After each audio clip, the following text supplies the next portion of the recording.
तो दोस्तों नमस्कार, कैसे हो आप लोग? सब ठीक होंगे।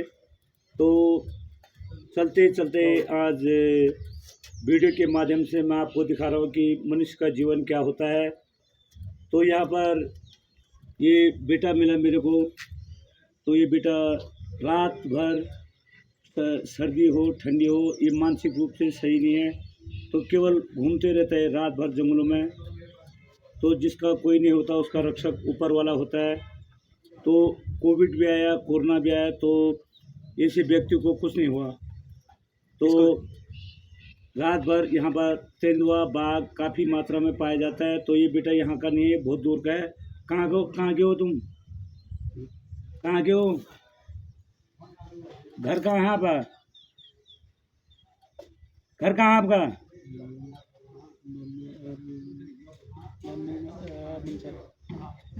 कहाँ पर है घर? मुंसारी। तो मानसिक रूप से आप कितने साल से परेशान हो? बचपन से? उम्र कितनी हुआ है? उम्र कितनी हुई? तो दोस्तों इसकी अपनी उम्र भी वो नहीं है, तो अनुभव से मैं इनकी उम्र बता रहा हूँ। 32-33 साल होगी। और कितने भाई बहन हो आप? 3? एक ही भाई बहन है? तो 3 तो हो गए, 3 बता रहा हूँ मैं। तो दोस्तों ये दो बहनें एक ही भाई है। तो रात भर लावारिस घूमते रहता है। मैं देवभूमि उत्तराखंड से बोल रहा हूँ। तो खाना पीना कहाँ खाते हो आप? वैसे चलते चलते तो रात भर ही आपको सड़क में मिलते रहेगा गाड़ी वालों को 12-1 बजे रात। और सोता कहाँ है? कहीं नहीं, जंगलों में। तो ये भी जंगलों में रहता है। तो मेरे को भी ये मुसाफिर जंगलों में मिल जाता है, क्योंकि मैं भी सुबह सुबह जंगलों को निकल जाता हूँ और योग साधना के लिए। तो जिसका कोई नहीं होता उसका ऊपर वाला होता है। और ये मानसिक रूप से पीड़ित है। तो मानसिक रूप से बचपन से पीड़ित है। बचपन से हो ना। तो दोस्तों हमें ऐसे आदमी की मदद करनी चाहिए।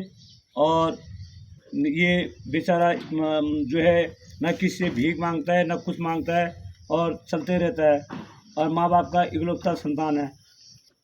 तो देवभूमि में जो है कि भीख मांगने की ज़रूरत नहीं पड़ती है। हमारे यहाँ पर कोई भिखारी नहीं मिलेगा, क्योंकि हमारा समाज ऐसा है, बहुत दयालु समाज है।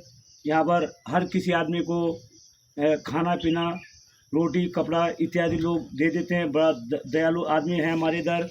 और जो अब नई पीढ़ी है तो वो पीढ़ी इन बातों को नहीं समझ सकते हैं। तो जो पुरानी पीढ़ी के आदमी हैं तो वो मंडुए की रोटी जो भी घर में बना होगा, रोटी दाल सब्जी, तो ऐसे आदमियों को खिला देते हैं।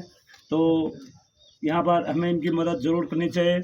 और देवभूमि में जो भी व्यक्ति मिलता है इस प्रकार का, तो ये कोई चोर नहीं है, कुछ नहीं है, ना किसी भीख मांगता है ना कुछ मांगता, और मानसिक रूप से पीड़ित है। तो दोस्तों और हमारा अनुरोध है कि हमारे सरकार से भी अनुरोध है कि कृपया ऐसे आदमी की मदद, सरकार तो खुद करती है, मदद करती है, पर मानसिक रूप से पीड़ित है तो उनका थोड़ा इलाज पानी पर कोई गार्जियन है आपका जो साइकोलॉजी वाले को दिखा सकता है? कोई गार्जियन भी है आगे? चाचा ताऊ लोग हैं? तो दोस्तों अगर कोई भी व्यक्ति हो, मददगार व्यक्ति हो, तो इसको साइकोलॉजी वाले डॉक्टर को दिखा सकते हैं, क्योंकि इकलौता संतान है। और पहाड़ों में जो है देखो, ये जंगल में रात भर घूमते रहता है। चाहे यहाँ पर बर्फ़ भी गिरता है तो बर्फ़ में भी आपको ऐसा ही मिलेगा। और ये कपड़े तन पर मिलेंगे। यहाँ पर 3 व्यक्ति थे, एक तो ये है, और नंबर 2 है यहाँ पर बाघ सिंह, जो कि उनका भी मानसिक स्थिति ठीक नहीं है, वो भी निरोग है बिल्कुल। बाघ सिंह तो 70 साल का हो गया।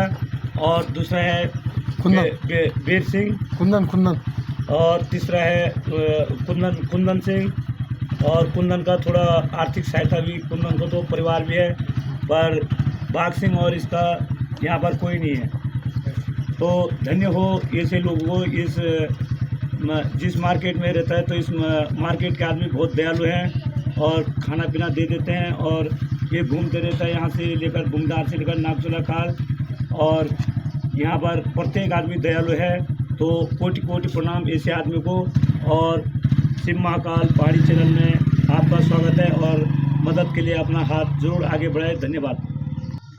तो दोस्तों ये शराब दारू मदरा गांजा चरस नहीं पीता है, तो वैसे तो पैसा नहीं देना चाहिए क्योंकि पैसा भीख में माना जाता है।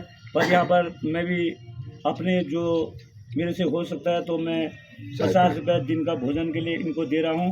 तो 50 रुपये भाई पैसा ना आता आपको आता है पैसा ना, तो मेरी तरफ से आपके लिए 50 रुपये खाना खा लेना। और यहाँ पर दूसरा भाई ले तो चाय पी लेना इसका, मैं तो डेली पिलाता हूँ भाई इसको, मदद कर रहा है तो डेली का है मेरा इसका, तो ये डेली देते हैं इनको। तो तीसरा में यहाँ पर सरपंच साहब है, तो सरपंच साहब ने भी इनको 20 रुपया हो गया, तो 70 और 80 रुपया इनका हो गया। तो दो आपका जो है ये गुजारा हो गया 3 दिन का भैया। मतलब यहाँ पर 10-20 रुपये में आपको खाना देते तो 20 या 60 3 दिन में भोजन हो जाएगा। तो दोस्तों मदद के लिए आगे हाथ बढ़ाए और जय देवभूमि जय उत्तराखंड, सबको कोटि कोटि प्रणाम। जय श्री राम। हाँ, तो अभी हमारे भाई साहब ने बोला था कि ऐसे आदमी की मदद करें।